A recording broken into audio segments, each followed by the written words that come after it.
Bonjour messieurs. Alors la mission d'information sur la collectivité de Saint-Martin demandée par mes soins commence ses travaux aujourd'hui. Comme il a pu vous l'être déjà indiqué en tant que rapporteur et unique membre de la commission, René Dosière et moi-même, nous nous sommes fixés pour objectif d'examiner le cadre institutionnel applicable à Saint-Martin et de déterminer les évolutions qu'il pourrait être souhaitable d'envisager.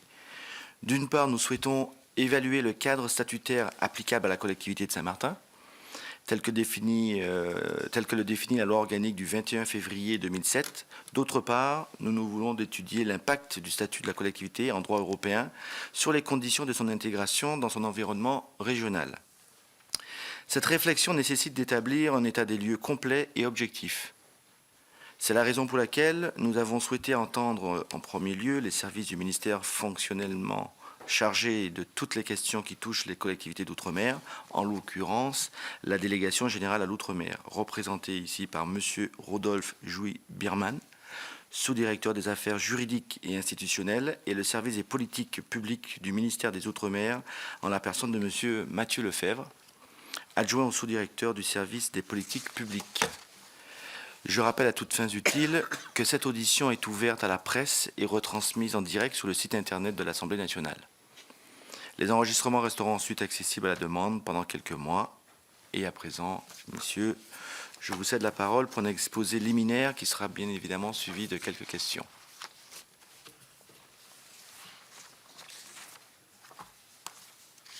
Merci, messieurs les députés, mesdames, messieurs, merci. Exposé liminaire qui sera relativement bref de notre part, car nous sommes évidemment en attente de vos interrogations pour connaître vos attentes sur une éventuelle évolution du statut de Saint-Martin et pouvoir, le cas échéant, discuter avec vous des modalités d'une réforme qui pourrait être envisagée, sachant que Victorin Lurel, le ministre des Outre-mer, a d'ores et déjà fait savoir qu'il était extrêmement ouvert à toute proposition de modification du statut du territoire, qui serait d'ailleurs étendu sans doute ce projet de loi à d'autres saints, l'île voisine de Saint-Barthélemy et peut-être même d'ailleurs Saint-Pierre-et-Miquelon, si la nécessité était démontrée. Donc il y a une volonté en tout cas de la part de notre ministre d'être ouvert sur le sujet. Il reconnaît, et c'est en tout cas le message qu'il entend faire passer, il indique qu'il est tout à fait normal pour une loi qui a été votée en février 2007, il est tout à fait normal de procéder à un bilan, une réforme institutionnelle qui avait été principalement modélisée à partir des demandes qui avaient été formées par la collectivité, mais qui aujourd'hui, d'abord, les choses ont évolué. Il y a des difficultés techniques qui ont pu survenir et qui posent concrètement, qui nécessitent de s'interroger sur les transferts de compétences qui ont été effectués. Faut-il, de la part de l'État, un accompagnement différent? Faut-il revoir les modalités de ces transferts? Faut-il aller plus loin? Ça, c'est également une revendication qui peut être entendue, de dire que aujourd'hui, la collectivité de Saint-Martin a déjà fait un bout de chemin dans son statut d'autonomie et finalement elle peut demander de nouvelles compétences supplémentaires. Ça, encore une fois, c'est quelque chose qui peut être tout à fait entendu et discuté, évalué en tout cas. Voilà, donc il y a de la part de l'administration d'outre-mer une attente de demande d'évolution, de demande de réflexion sur le statut de Saint-Martin qui est tout à fait admise. Et nous sommes prêts à partager le bilan et d'ailleurs à orienter en fonction de vos attentes, le cas échéant, l'évaluation de ce qui a d'ores et déjà été fait.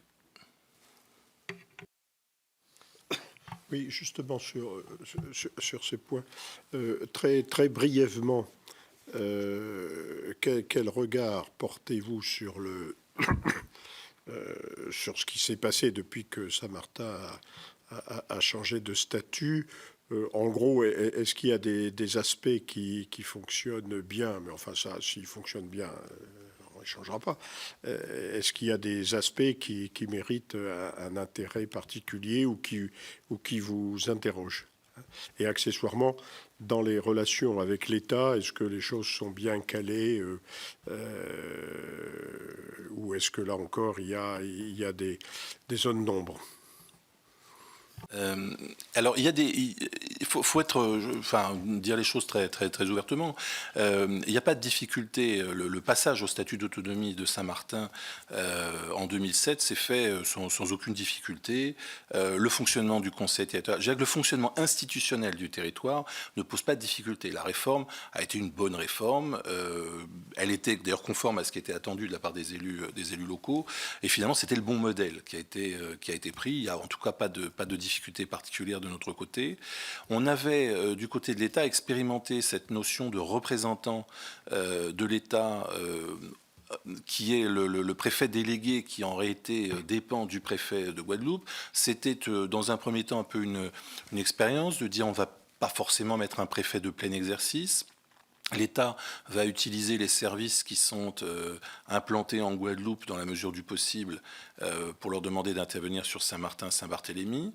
À l'usage, on se rend compte qu'il y a un fonctionnement qui est à peu près normal, qui ne pose pas en tout cas de difficultés majeures. Certains services étant directement implantés là sur Saint-Martin, ce qui est tout de même très, très directement utile.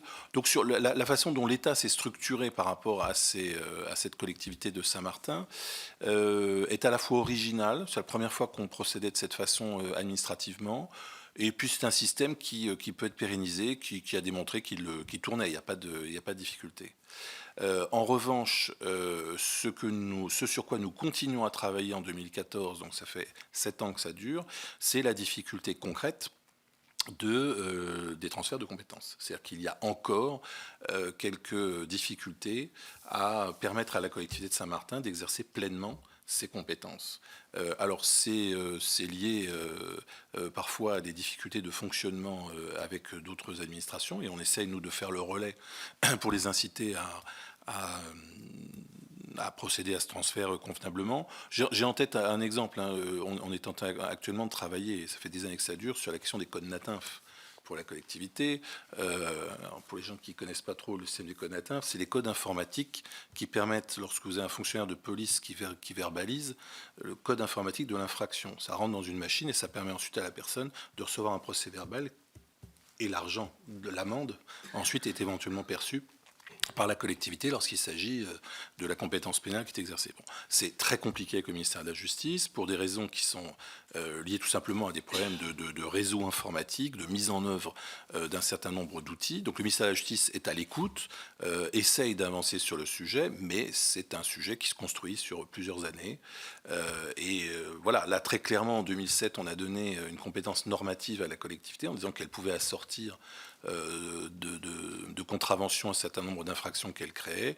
De fait, aujourd'hui, la collectivité a du mal à pouvoir bénéficier directement des amendes qui sont le cas échéant prononcées. Donc ça fait partie des choses sur lesquelles voilà, on travaille et le système est assez long à mettre en œuvre en réalité. Mettre en œuvre 5 ans après, ça veut dire qu'on peut espérer le mettre en œuvre dans combien d'années ? C'est un travail de tous les jours. En même temps, l'État est sur ces questions-là. On n'a jamais eu de difficulté en interministériel, si vous voulez, avoir une opposition sur la mise en œuvre de ces transferts. C'est-à-dire qu'il y a une bonne volonté, si vous voulez, de l'ensemble des administrations. Encore une fois, la difficulté, elle porte vraiment souvent sur des questions de mécanique. J'ai pris cet exemple des NATINF, mais je peux prendre l'exemple du recouvrement des impôts, par exemple, ou pour les services fiscaux, c'est quelque chose qui est assez compliqué. À partir du moment où il y a une autonomie fiscale qui a été donnée à la collectivité, de manière tout à fait juridiquement normale, les services des impôts n'avaient plus de matière à intervenir sur le territoire. Bon. Donc il faut passer un certain nombre de conventions, il faut organiser concrètement la façon dont le recouvrement d'impôts se fait sur le territoire de la part de fonctionnaires d'État. Tout ça, ce sont des choses qu'il faut mettre en œuvre.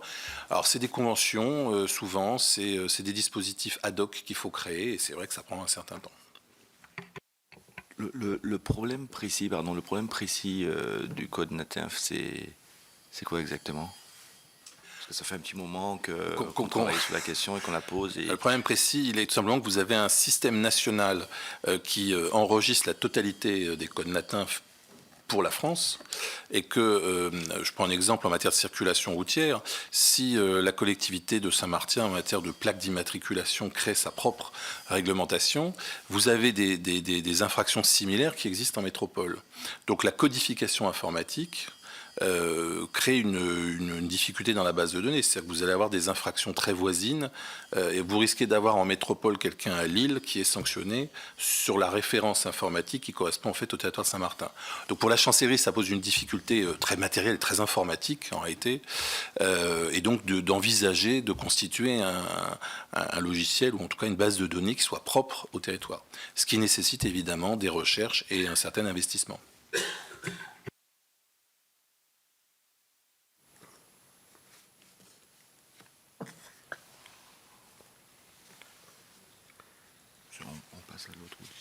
Oui, bah, écoutez, là-dessus, c'est surtout, c'est que, comme vous l'avez dit, mon collègue, on veut essayer d'avancer un peu dans les relations entre Saint-Martin, enfin la partie française et la partie hollandaise.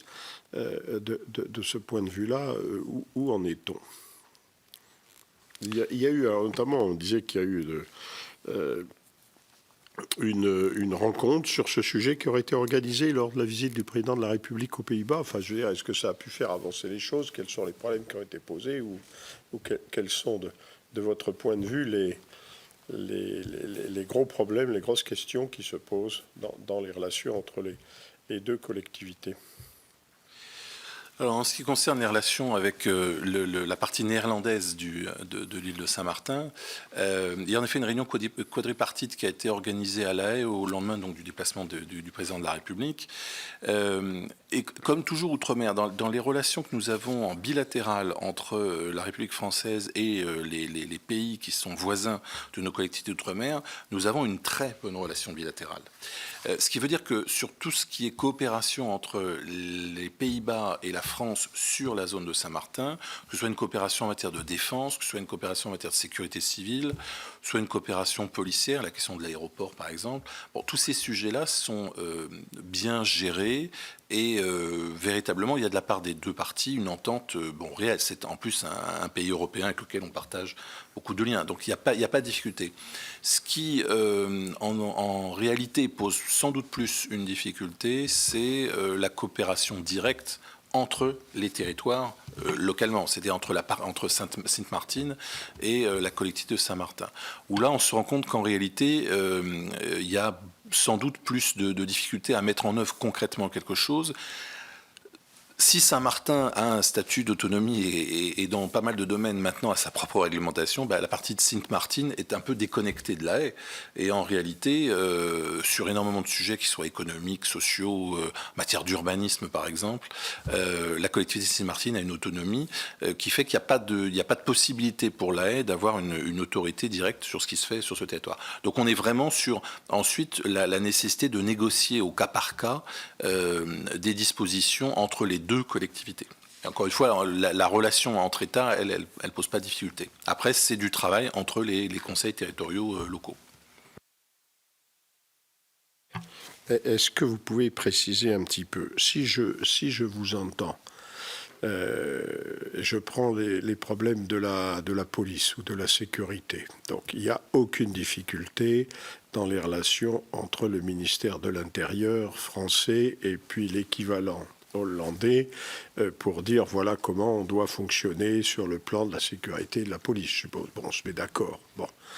Et puis vous nous dites, mais au niveau local, il n'y a pas de relation, en tout cas, il y a des relations difficiles entre les deux collectivités. Alors concrètement, comment est-ce qu'un accord défini au niveau national en disant voilà comment ça va se passer, et puis alors que localement on n'arrive pas à dialoguer, est-ce que ça pose pas des problèmes ou... Sur le régalien, ça ne pose pas de difficulté parce que c'est la mise en œuvre des dispositifs de l'État à travers les fonctionnaires qui sont affectés sur le territoire de Saint-Martin. Donc là-dessus, il n'y a pas de heurts. Il y a une bonne entente entre le gouverneur de la partie Sint-Maarten et le préfet localement. Les questions de sécurité publique, toutes ces choses-là, encore une fois, sont maîtrisées et et se font comme on peut le faire dans des zones frontalières sans difficulté. Non, ce qui est très difficile pour une administration centrale, c'est d'aller négocier des choses qui relèveraient du développement économique du territoire, par exemple. Encore une fois, la collectivité de Saint-Martin a des compétences en la matière, la partie Sint-Maarten en a, et donc sur ce plan, on est, je ne dirais pas qu'il y ait une absence de dialogue avec l'AE, mais en réalité, on se retrouve dépourvus, nous, de compétences pour aller discuter sur ces sujets.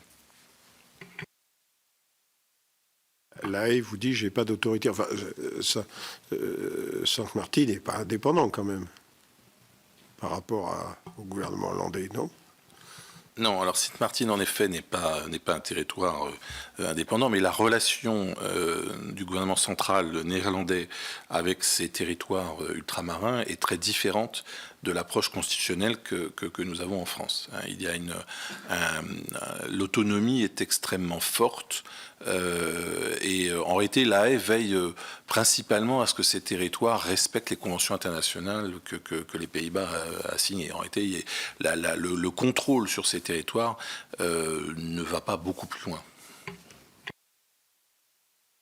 Oui, moi je voudrais quand même porter une petite précision. donner des idées, non? Oui, mais je voudrais quand même porter une petite précision en ce qui concerne la sécurité, c'est qu'il y a quand même un problème dans la mesure où il y a une absence incontestable de frontières, ce qui est le côté physique de l'île, mais il y a aussi une absence de fichiers communs qui empêchent de fonctionner dans des conditions tout à fait normales. Donc ça, c'est une problématique qui a été soulevée depuis un certain temps déjà. Moi, je voudrais revenir un petit peu sur le transfert de compétences. Et il est avéré que dès le départ, il n'y aurait pas eu de transfert de compétences sans transfert de moyens. Or, pour une partie, ces moyens ont un petit peu manqué. La problématique du code NATINF sont des recettes en moins pour la collectivité et préjudiciables notamment pour, entre guillemets, les caisses de la collectivité.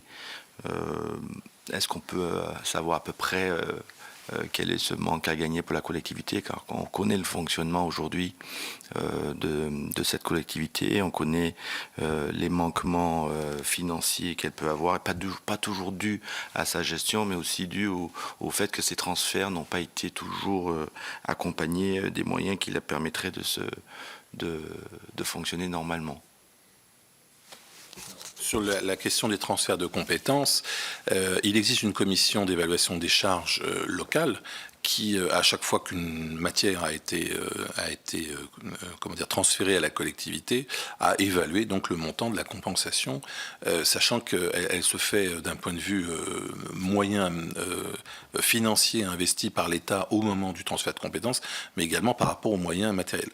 Donc, du côté des règles de compensation, si vous voulez, nous appliquons à Saint-Martin les mêmes règles que sur l'ensemble du territoire de la République, que ce soit d'ailleurs en matière outre-mer que sur le territoire métropolitain, lorsqu'un conseil général ou un conseil régional se voit attribuer une compétence. Donc ça, encore une fois, il y a un système de validation par la commission d'évaluation des charges. Ensuite, il y a des arrêtés qui sont pris de compensation. Tout ça encore une fois, est mécaniquement, si vous voulez, organisé. Ce qui peut poser une difficulté, et là-dessus, nous, on partage tout à fait le diagnostic, c'est encore une fois c'est la mise en œuvre concrète des compétences qui ont été transférées par la collectivité. La question du NATINF est très, très révélatrice. L'État a bien donné la compétence, mais en même temps, après la constitution d'un fichier propre ou d'une mécanique qui permettrait de recouvrir le montant des amendes sur le territoire, est quelque chose qui, en réalité, sort de la mécanique de compensation. On est sur une compétence qui est donnée à la collectivité et qui doit organiser, d'une certaine façon, concrètement, la façon de mener cette compétence. Alors, encore une fois, à partir du moment où il y a une expertise qui existe en France sur le sujet, qu'il y a des logiciels qui existent, que l'État a tout ça en main, il est tout à fait normal d'aller dans la direction qui consiste à aider le territoire de Saint-Martin à pouvoir matériellement exercer sa compétence. Donc c'est un peu là-dessus qu'on s'est engagé. Alors, je ne peux pas vous chiffrer, en revanche, le manque à gagner.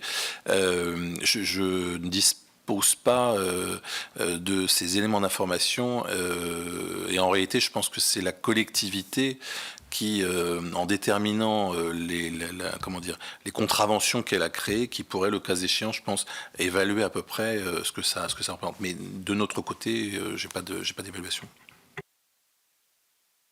Autant je suis d'accord avec vous sur le comité d'évaluation qui permet justement d'évaluer ce transfert. Pour autant, je pense que cette évaluation est tout du moins faussée dans la mesure où Saint-Martin, comme Saint-Barthélemy d'ailleurs, ne comporte pas de véritables statistiques afin de se fixer sous des bases stables. On sait que de ce côté-là, il y a un manquement énorme. Et pour autant, ce sont des bases sur lesquelles on s'est appuyé pour justement faire ces évaluations. Donc c'est peut-être aussi une problématique qui fait qu'aujourd'hui, on a des résultats qui ne sont pas nécessairement les bons résultats par rapport à la situation. Sur la question des bases statistiques, je n'ai pas d'avis particulier. À mon sens, la difficulté à laquelle le territoire a été confronté, c'est qu'ayant été inclus dans le périmètre géographique de la Guadeloupe pendant très longtemps, évidemment, on était sur des systèmes de quote-part. Voilà. Et donc, après, la réalité au comptage sur le territoire, sans doute, a amené des difficultés ou à voir qu'il y avait un différentiel, ça certainement.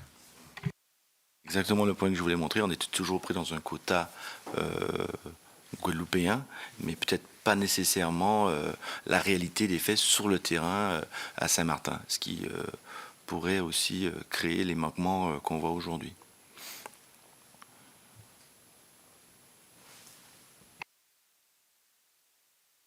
Je vais revenir sur la coopération entre les deux parties de l'île, la française et hollandaise.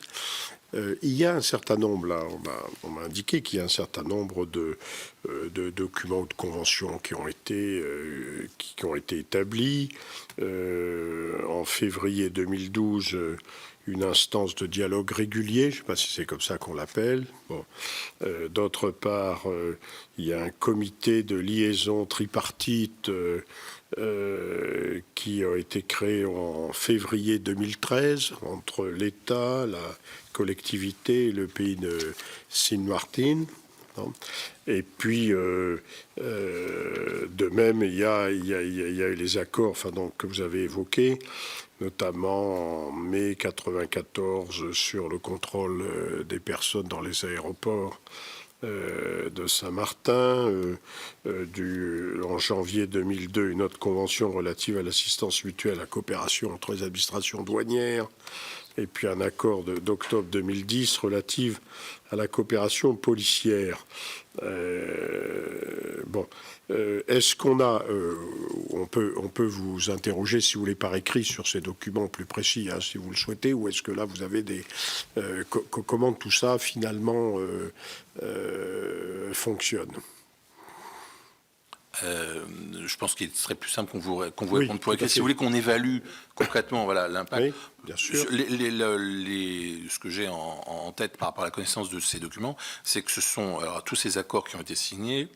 Ça a été parfois assez long pour réussir à les négocier, mais ils ont été signés et ratifiés parce qu'on est arrivé véritablement à une effectivité. On était sûr que ces traités allaient fonctionner. Notamment, je pense à tout ce qui est lié à la police. Il a fallu vraiment cadrer concrètement ce que les policiers français pouvaient faire et ce que les policiers côté néerlandais pouvaient faire. Mais une fois qu'on est tombé d'accord, je veux dire, le traité a pu être signé.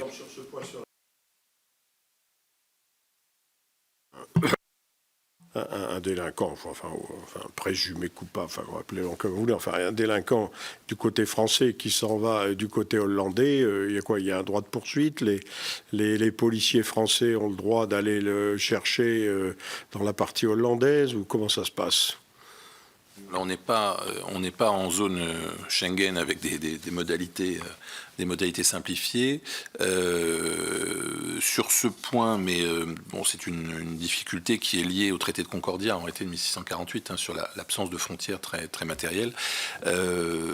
Sur ces aspects, si vous le souhaitez, je vous ferai passer un certain nombre d'éléments écrits qui évaluent voilà, concrètement les difficultés auxquelles on est confronté.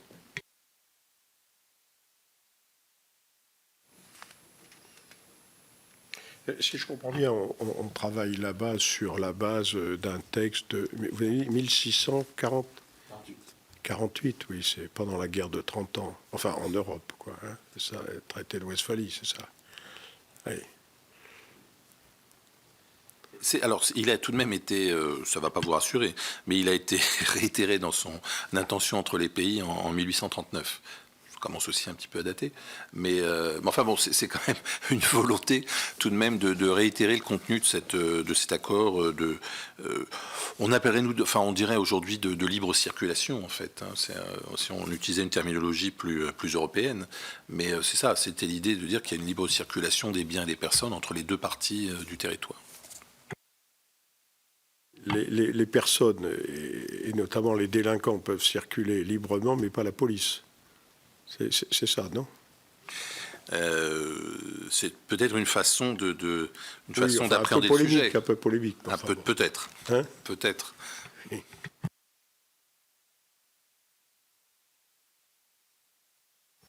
Moi, j'ai une question sur le côté financier. Est-ce que vous voulez vous intervenir et puis on continue la série des questions comme ça, vous pouvez répondre à deux ou...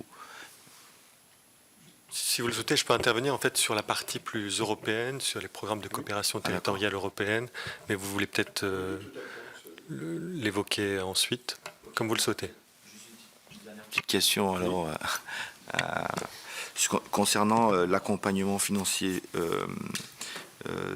Il a été signé entre la collectivité de Saint-Martin et l'État le 12 décembre 2012 un accompagnement financier. Est-ce que vous pouvez nous faire un premier bilan et nous dire un petit peu ce qu'on peut tirer de son application?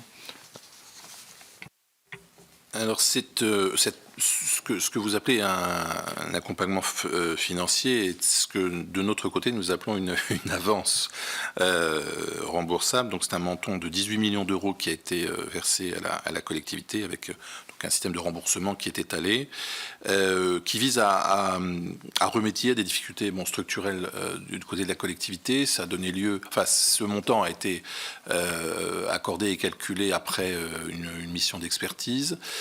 Sachant qu'on s'est engagé de part et d'autre entre l'État et la collectivité à la réalisation d'un certain nombre de tâches pour permettre une amélioration de la situation de la collectivité au plan financier et éviter qu'il y ait justement un déficit structurel qui puisse apparaître. Alors, un certain nombre de mesures ont été prises. On a encore tout de même, dans le domaine notamment de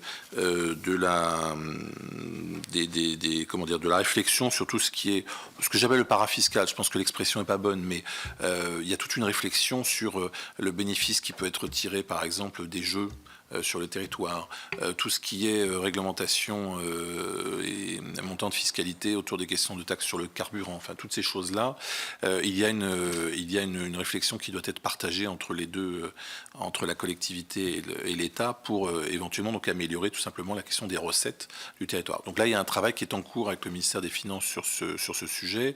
Une inspection générale de l'administration, une inspection générale des finances, une inspection conjointe qui s'est déjà rendu sur le territoire et qui devrait prochainement, je pense, rendre un rapport.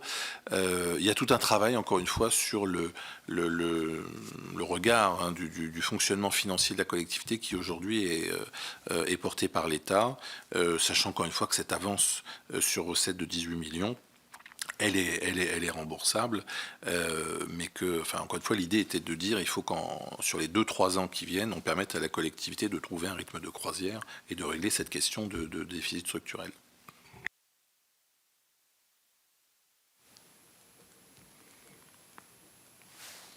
Oui, donc on passe un petit peu aux considérations européennes.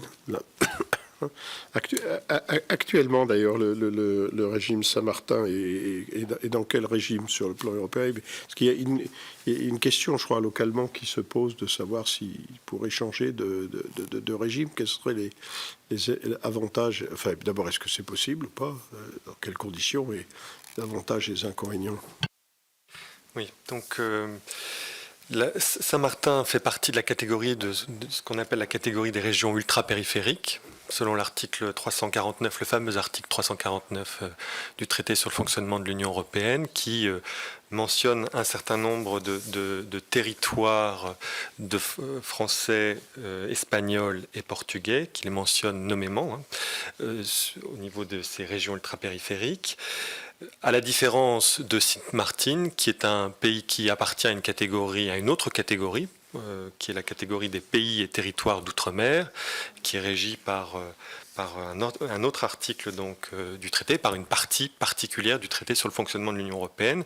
Pour Sint Maarten, on est sur un régime d'association à l'Union européenne, alors que pour Saint-Martin, nous sommes sur un régime en fait où Saint-Martin fait partie intégrante du territoire de l'Union européenne, et par conséquent, la conséquence juridique que cela emporte, c'est que le droit primaire et le droit dérivé de l'Union européenne s'appliquent à Saint-Martin. En conséquence, notamment, et j'en viens au programme financier, Saint-Martin est éligible à la politique de cohésion, notamment, sur lequel donc deux fonds interviennent, le Fonds européen de développement régional et le Fonds social européen. Et dans ce cadre, pour la programmation 2014-2020, Saint-Martin va pouvoir bénéficier d'une enveloppe qui va aller au-delà des 60 millions. Alors que, pour prendre une comparaison, Sint Maarten ne bénéficie pas de la politique de cohésion, puisque c'est un PETOM, un pays territoire d'outre-mer, et Sint Maarten bénéficiera de ce qu'on appelle le Fonds européen de développement, pour une enveloppe, selon nos informations, qui est estimée à 7 millions d'euros pour la période 2014-2020. Oui, c'est-à-dire qu'en termes, si on regarde en termes financiers, on a plutôt intérêt à être dans le régime actuel de Saint-Martin que dans l'association.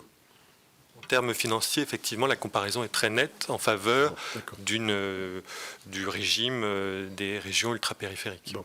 Mais alors, en termes le plus seulement financiers, puisque j'ai bien saisi que vous disiez que comme on est en région ultrapériphérique et qu'on appartient à Saint-Martin, à l'Union européenne, les normes européennes s'appliquent. Alors, j'ai pas d'exemple sur Saint-Martin, mais j'en ai un sur Mayotte qui devait être dans le même système, c'est-à-dire que les normes européennes s'appliquant à Mayotte, il faut naturellement que les bateaux qui sont chargés de reconduire les clandestins qui viennent d'Anjouan répondent tout à fait aux normes européennes. C'est chouette dans l'océan Indien que de trouver des bateaux qui répondent aux normes européennes. Enfin, vous voyez ce que je veux dire. Et donc, de ce point de vue-là, par contre, si on est dans un pays associé, les normes européennes ne sont pas nécessairement applicables. Et donc, on a quand même davantage de souplesse. Non ? C'est effectivement une contrepartie. Il y a bien une exigence plus forte en termes de normes sur Saint-Martin par rapport à Sint Maarten. L'application des normes européennes est complète. Alors l'article 349 permet pour les régions ultrapériphériques des adaptations des politiques communes de l'Union européenne. Il y a un certain nombre de politiques communes de l'Union européenne qui sont adaptées aux régions ultrapériphériques. On peut tout de suite mentionner la politique agricole, par exemple, avec le POSEI, qui est un programme qui est tout à fait spécifique aux régions ultrapériphériques. On a également des adaptations en matière d'aide à finalité régionale. Les possibilités de taux sont majorées par rapport aux régions, aux régions du continent européen. On a également on a des adaptations sur le fonds pêche, le FEP, qui devient le FEAMP pour 2014-2020, et sur lequel il y a la possibilité d'avoir des plans de compensation des surcoûts pour les régions ultrapériphériques. Donc on a un certain nombre d'adaptations qui sont possibles au niveau de l'Union européenne, mais l'article 349, en tout cas c'est la position de l'administration française, est de dire que l'article 349, les possibilités offertes par l'article 349 n'ont pour le moment pas été toutes explorées. On est confronté à une interprétation assez restrictive de l'article 349 par la Commission européenne, qui doit équilibrer à la fois la nécessité d'adapter les normes et les politiques communes aux spécificités des régions ultra-périphériques, mais également à la nécessité de conserver l'intégrité et la cohérence de l'ordre juridique communautaire. Et la Commission est dans cette tension entre ces deux principes et généralement répond à nos initiatives, à nos sollicitations de manière assez restrictive. Je vois bien, mais est-ce que on a, je pense au tourisme par exemple, est-ce qu'on a l'exemple de normes qui sont relativement différentes, donc du coup du fait de cette différence de situation dans l'Union européenne et qui semble-t-il poserait de vrais problèmes ou de vraies difficultés? Moi, je peux en donner une, si vous voulez, déjà, de normes. C'est, par exemple, l'accord Kyoto qui a été signé entre l'Europe et les différents pays pour la climatisation. On va prendre un exemple simple. La climatisation, je crois que c'est le R421 ou 411, il y a un code spécifique pour protéger la couche d'ozone qui est applicable directement à Saint-Martin. Alors qu'au côté hollandais, on est basé sur le fonctionnement américain et les États-Unis n'ayant pas signé cet accord ne sont pas sujets à cette directive. Donc, ce qui fait que on a un climatiseur d'un côté qui va être acheté 800 € et de l'autre côté $300. Donc ça fait des différentiels concurrentiels énormes. Et un passage de la frontière libre, un fonctionnement que vous pouvez imaginer concurrentiel énorme, et ce qui fait que, voilà, après... Oui, et puis compte tenu de la coopération qui existe entre les deux, ça veut dire qu'on va tout... Enfin, en clair, on va acheter on va tout acheter du côté hollandais, on paye en euros avec la surévaluation de l'euro, c'est encore plus intéressant. Et puis on ramène tout ça du côté français. Voilà. Absolument. Alors, et il y a des constructeurs français qui arrivent ou des vendeurs français qui arrivent encore à vivre à Saint-Martin? Ça arrive parce que la procédure d'appel d'offres public est directement liée à la réglementation nationale. Donc c'est au niveau de la commande publique, voilà. D'accord. Ça n'était qu'un exemple, il y en a peut-être d'autres. Je voudrais réagir très, très rapidement sur ce point parce que c'est une façon très, très objective de voir, je dirais pour le panier de la ménagère, de voir les choses. Il faut, à mon avis aussi, ne pas omettre un autre aspect dans la question européenne, qui est la question de la création des normes. C'est-à-dire que venir s'exonérer de la réglementation du territoire européen, ça veut dire aussi que c'est contraignant pour une collectivité. En clair, les PTOM que nous avons dans le Pacifique, que ce soit la Nouvelle-Calédonie ou la Polynésie française, ont un degré d'autonomie extrêmement important et des capacités normatives très étendues. Parce qu'il faut compenser ce que Bruxelles fait aujourd'hui. Donc ça, c'est un peu, je dirais, l'aspect peut-être aussi négatif de vouloir se retirer de cet espace européen, c'est qu'il faut pouvoir soi-même avoir la capacité de faire. Alors je prends un exemple très simple, qui est votre voisin de Saint-Barthélemy, qui, en ayant accédé au statut de PTOM, ne s'était pas posé la question qu'il n'était plus dans le territoire, dans l'espace aérien européen. Ça veut dire qu'aujourd'hui, la République française est liée par un certain nombre d'accords. Pour dire les choses, et je ne jette pas la pierre à la Direction générale de l'aviation civile, évidemment, mais enfin, la réglementation de l'aviation en France, elle est faite à Bruxelles aujourd'hui, quasiment. Saint-Barthélemy, non. C'est-à-dire que pour Saint-Barthélemy ne rentre pas dans ce périmètre. Et ça veut dire quoi? C'est-à-dire que c'est la collectivité de Saint-Barthélemy qui doit veiller à ce qui est publié au journal officiel de l'Union européenne et de voir ce qui doit être étendu sur son territoire. Ça pose une véritable difficulté. Alors, il y a tout un travail qui a été réalisé avec l'aide de l'État sur ce sujet pour éviter qu'on ait comme ça une espèce de trou qui puisse s'imposer. Mais encore une fois, renoncer à ce qui est lié au statut de région ultra-périphérique veut dire aussi qu'on sort de la réglementation prise par Bruxelles. Alors, elle a des aspects négatifs, hein, je crois que tous les citoyens français en sont convaincus, mais elle peut aussi avoir un aspect de protection et d'intérêt, encore une fois très direct pour la collectivité, c'est qu'il faut se donner les moyens, sinon, de compenser cette absence de réglementation.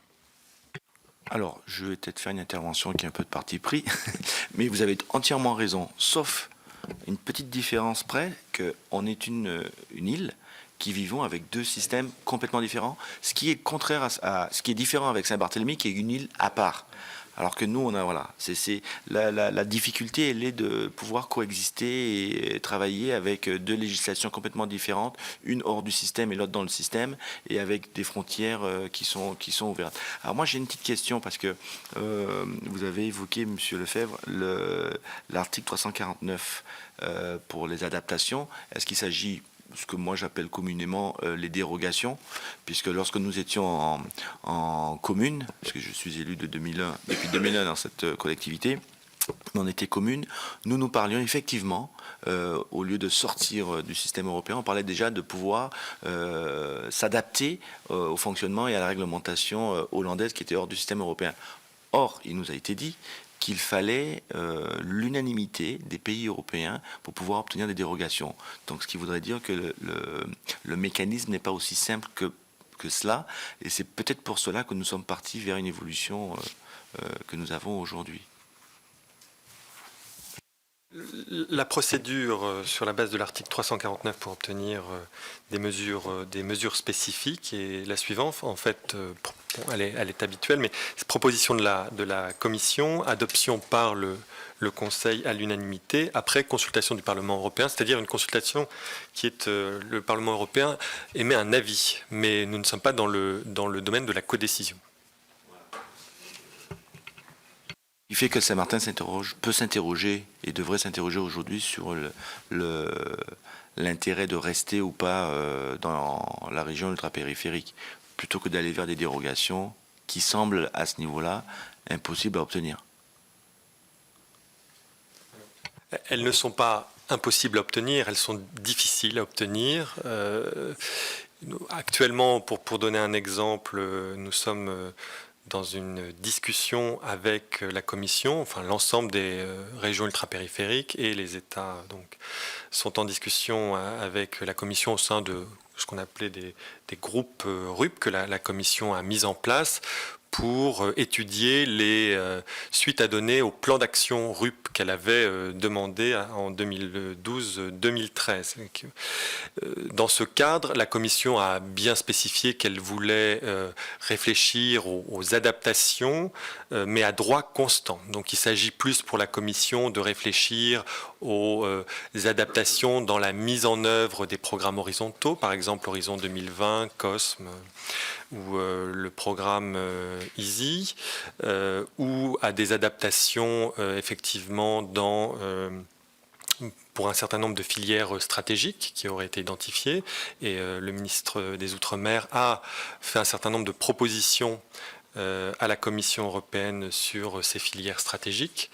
Mais il est certain que la Commission européenne est très, très réticente à évoquer toute adaptation des normes de manière trop ambitieuse. On va arrêter l'audition parce qu'on a les suivants qui sont arrivés, mais juste avant que vous partiez, moi je voudrais vous demander, Monsieur Lefebvre, une petite question. Je vais essayer d'organiser ma question, parce qu'elle est un petit peu compliquée quand même, sur les fonds européens. Puisque l'intérêt de rester région ultrapériphérique, c'était aussi cet appât de fonds européens. L'enveloppe qui est plus grande lorsqu'on reste en région ultrapériphérique par rapport aux pays et territoires d'outre-mer.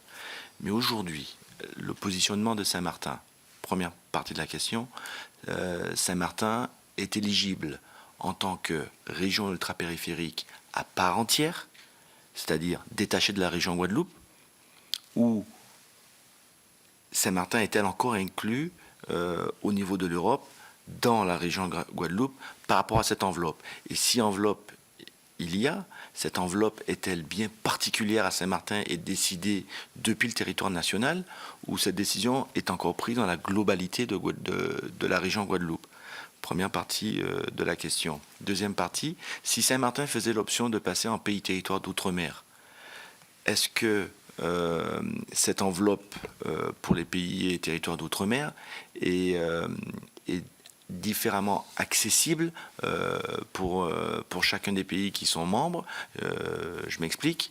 Est-ce que les conditions d'accessibilité à ces fonds ne sont pas plus, je vais dire, flexibles pour un territoire comme Saint-Martin par rapport à l'environnement dans lequel elle est? Et si la question est un peu trop technique et que vous voulez répondre par écrit...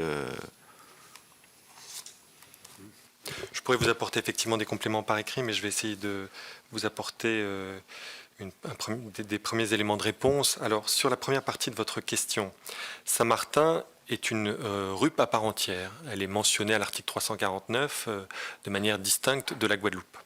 En revanche, en termes statistiques, Saint-Martin est encore ce qu'on appelle en NUTS 3, alors que la Guadeloupe est en NUTS 2. C'est un niveau d'échelle statistique. Et dans le cadre de la politique de cohésion, c'est les enveloppes au niveau de les enveloppes sont calculées sur la base des NUTS 2 et pas des NUTS 3.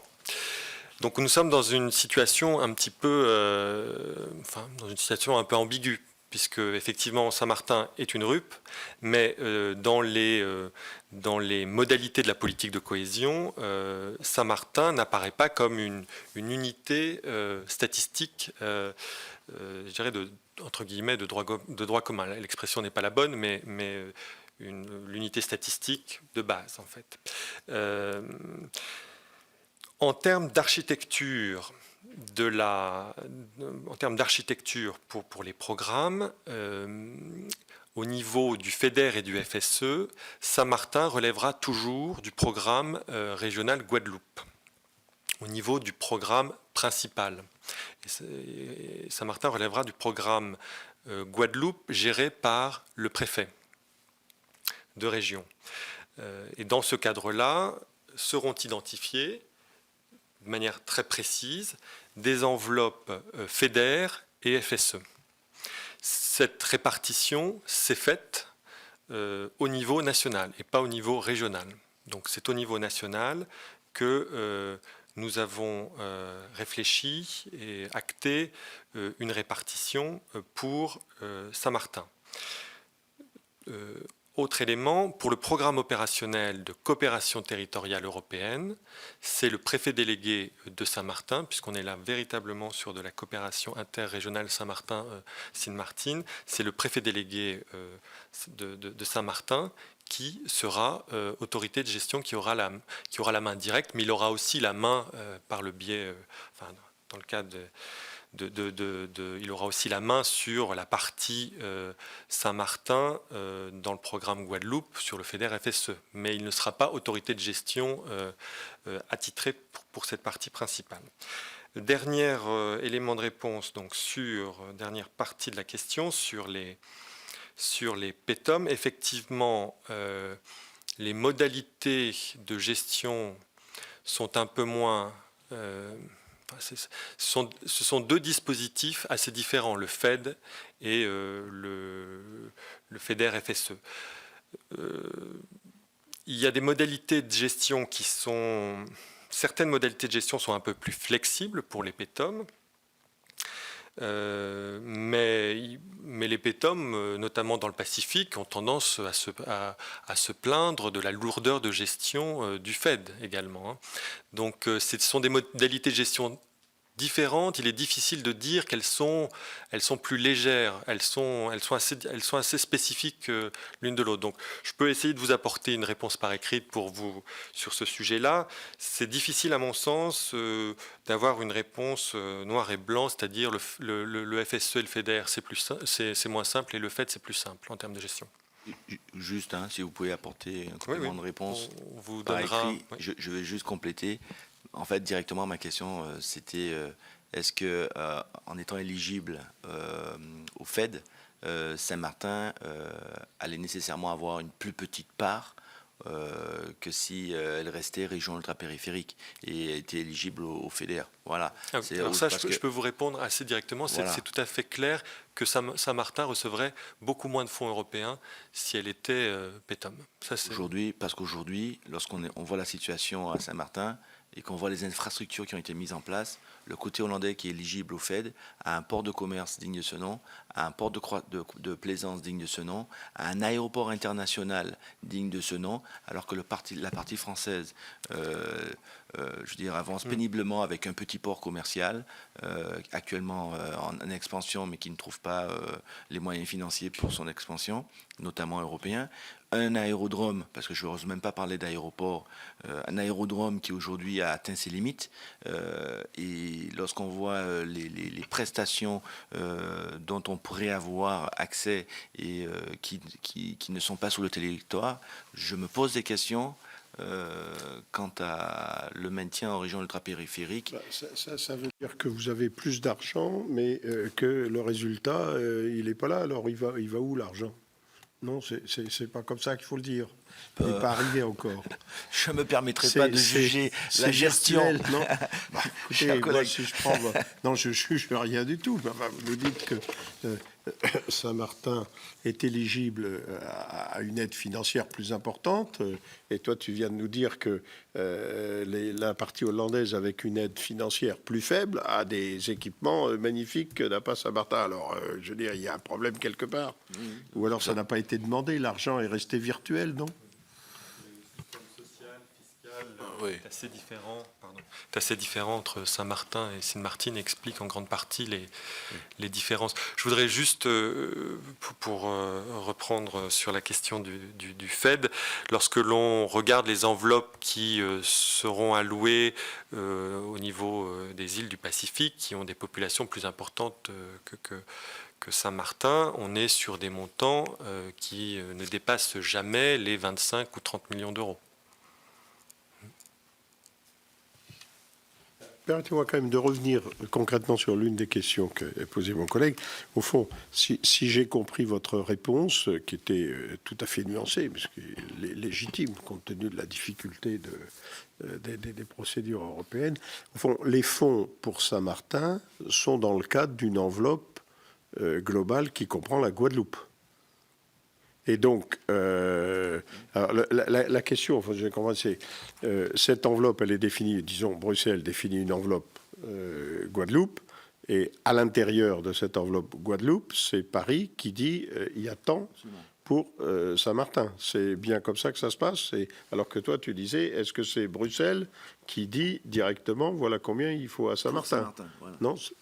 C'est pour ça que Saint-Martin a été rattaché à la Guadeloupe. Oui, d'accord. Non, mais c'est toujours comme ça que ça se passe. La Commission calcule les enveloppes sur la base d'un certain nombre de critères, population, richesse des différentes régions.